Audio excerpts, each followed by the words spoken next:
ಈಗ ಎಲ್ಲರಿಗೂ ನೋವಿದೆ, ಯಾರಿಗೂ ನೋವಿಲ್ದಿರಂಗಿಲ್ಲ. ನೋವಿರಕ್ಕೆ ಯಾಕೆ ಕಾರಣ? 1,02,000 ಓಟ್ ಹಾಕ್ಬೇಕಂದ್ರೆ ಪ್ರತಿಯೊಬ್ಬ ಬೂತಲ್ಲೂ ಪ್ರತಿಯೊಬ್ಬ ಕಾರ್ಯಕರ್ತರು ಕಷ್ಟ ಬಿದ್ದಕ್ಕೆ ಓಟ್ ಬಂದಿರೋದಷ್ಟು ವ್ಯತ್ಯಾಸ ಆಗಿದೆ. ಮಾತಾಡೋಣ ಅಂತ ಹೇಳಿದ್ಮೇಲೆ ಯಜಮಾನ್ರು ಮಾತಾಡೋಣ. ಈಗ ಭಾರತೀಯ ಜನತಾ ಪಾರ್ಟಿ ಇಲ್ಲಿ ಒಂದು ಶಿಸ್ತಿನ ಪಕ್ಷ, ಇದು ಇಲ್ಲಿ MTB ನಾಗರಾಜಣ್ಣವ್ರು ಇದ್ದಾರೆ. ಎಲ್ಲರಿಗೂ ನೋವಿದೆ, ಯಾರಿಗೂ ನೋವಿಲ್ದಿರಿಲ್ಲ.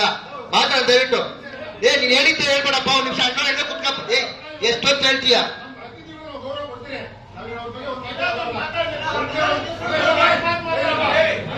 ಎಲ್ಲರೂ ಮಾತಾಡ್ಬೇಡ, ಮಾತಾಡ್ಲಿರಿ.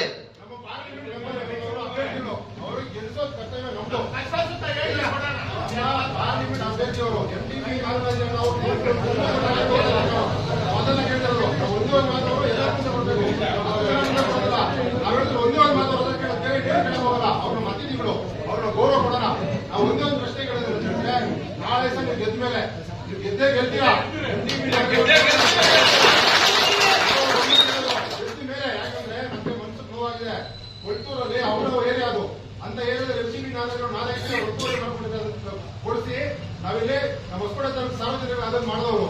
ಆದ್ರೆ ಸ್ಟೇಟ್ ಮೇಲೆ ಎತ್ತಿದ ಮೇಲೆ ಇವರು ಭಾಷಣ ಮಾಡ್ತಾರಲ್ಲ, ಒಂದೇ ಒಂದು ಮಾತು ಕೂಡ MTB ನಾಗರಾಜರು ಸ್ವಾಗತ ಭಾಷಣ ಸ್ವಾಗತಿಸಿ ಬಿಟ್ಟರೆ MTB ನಾಗರಾಜರು ಸಚಿವರಾಗಿ ಇದನ್ನ ಜಾಗ ನಮ್ಗೆ ಕೊಡ್ಸೋದು ಒಂದು ಮಾತು ಹೇಳ್ತಾರೆ. ಫೈಲ್ ಹೇಳಿದ್ರ ಯಾಕೆ ಹೇಳಿದ್ರೆ ಪಕ್ಕದಲ್ಲಿ ಅವ್ರು ಇದ್ರಲ್ಲ ಆಮೇಲೆ ಇದೇ ಹೇಳೋದು. ನಾವು ದಯವಿಟ್ಟು 10 ಜನ ಕಳಿಸಿ ಮಾತಾಡೋದು ಬೇರೆ. ಅವರು ನಮ್ಮ ಅತಿಥಿ ಗೌರವ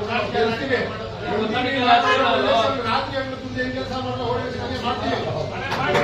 ಮಾಡೇಬೇಕು, ಮಾಡಿದ್ರೆ ಉಳ್ಕೊಳ್ಳೋದು ನಾವಿಲ್ಲಿ ಮಾಡೇಬೇಕು ನಾವು. ಯಾವುದೇ ಕಾರಣಕ್ಕೂ ಇಲ್ಲಿ ಇರೋ MLA ಜಗತ್ಪತಿ ಅವರು ಯಾವುದೇ ನಮ್ಮ ತಾಲೂಕಲ್ಲಿ ನಾವೇನು ವಿರೋಧ ಇದ್ದೀರಾ, ಕಾಂಗ್ರೆಸ್ ಅವ್ರು ಹೆಂಗ್ ವಿರೋಧ, ಅವರು ಕಾಂಗ್ರೆಸ್ ಅವ್ರು ಸೇರಿ ವಿರೋಧ ಮಾಡಬೇಕು.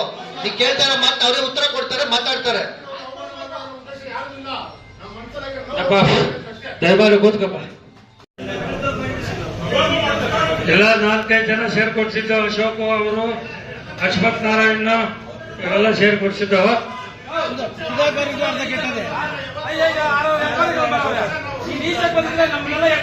ಅದರಿಂದ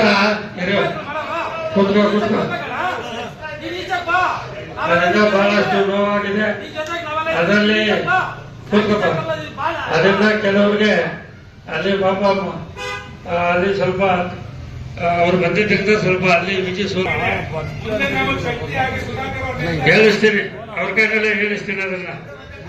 ಅದರಿಂದ ಅಂತೇಳಿ ನೀವೆಲ್ಲ ದಯಮಾಡಿ ಕೂತ್ಕೊಳ್ರಿ. ಅವರೇ ಈಗ ನಿಮ್ಮನ್ನೆಲ್ಲ ಕುರಿತು ಅದಕ್ಕೆ ನೀವು ಕೇಳಿದಂತ ಕೆಲವು ಪ್ರಶ್ನೆಗಳಿಗೆಲ್ಲ ಅವರು ಉತ್ತರ ಕೊಡ್ತಾರೆ. ನೀವು ಕೇಳ ಒಂದ್ ನಿಮಿಷ ಇದ್ರೆ ನೀವು ಕೇಳೋ ಪ್ರಶ್ನೆಗಳು ನಾನೇ ಹೇಳ್ಬಿಡ್ತೀನಿ. ಒಂದು ಸುಮ್ಮನೆರಪ್ಪ, ಮಂಜುನಾಥ್ ಗೌಡಗ ಮಾಲೂರಾಗ ಟಿಕೆಟ್ ಕೊಡ್ಸಿದ್ದು. ಇನ್ನು ಕೆಲವರು ಹೇಳ್ತಾರೆ ಬಿಜೆಪಿ ನನ್ನ ಸುಧಾಕರ್ನ ಕರ್ಕೊಂಡೋದ ಅನ್ನೋದು ನಿಮ್ ಮನಸ್ಸಲ್ಲಿ ಇದೆ. ಅದಕ್ಕೂ ಉತ್ತರ ಕೊಡ್ತಾರೆ. ಅದಂತೂ ಅವ್ರು ಕರ್ಕೊಂಡೋಗಿಲ್ಲ. ಅವ್ರನ್ನ 5 ದಿವಸ ತಡೆ ಮಾಡೋಣ ಅಂದ್ರು. ಇಲ್ಲಪ್ಪ 16 ಜನ ರಾಜೀನಾಮೆ ಕೊಟ್ಟೋದ್ರು, ನಾವು ಹೋಗ್ಬಿಡೋಣ ಅಂತ ಹೇಳಿದ್ ನಾನೇ. ಅದು ನಾನು ಹೇಳಿರೋದು ನಾನೇ ಹೋಗ್ಬಿಡ್ಬೇಕು. ಇನ್ನು ಕೆಲವು ನಮ್ಮ ಕೆಲಸಗಳಾಗಿ ಹಂಗೇನಾದ್ರು ಇದ್ರೆ 10 ಜನ ಅಲ್ಲಿ ಮಾತಾಡೋಣ. ಒಳಗಡೆ ಕರಿತೀನಿ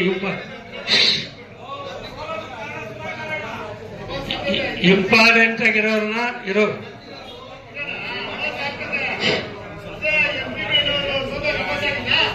10 ಜನ ನಾವು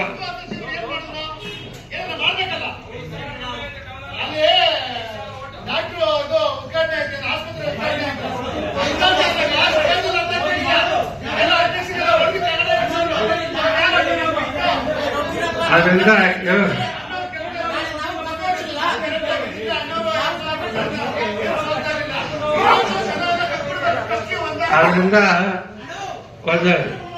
10 ಜನ ಇಂಪಾರ್ಟೆಂಟ್ ಇರೋ ಲೀಡರ್ ಒಳಗಡೆ ಕರಿತೀನಿ. ನೀವೇನಾದ್ರು ಇದ್ರೆ ಚರ್ಚೆ ಮಾಡೋಣ. ಸುಮ್ಮನಿರಪ್ಪ.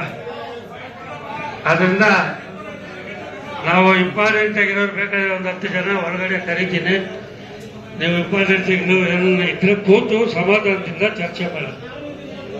ಅದರಿಂದ ದಯಮಾಡಿ ಮಾತಾಡಕ್ಕೆ ಹೋಗಬೇಡಿ. ಇವೆಲ್ಲ ರಾಜಕಾರಣದಲ್ಲಿ ಕೆಲವು ಸಮಯ ಸಂದರ್ಭ ಅನುಗುಣವಾಗಿ ಇದೆಲ್ಲ ಕೂಡ ಆಗ್ತಾ ಇದ್ದಾರೆ. ಇವತ್ತು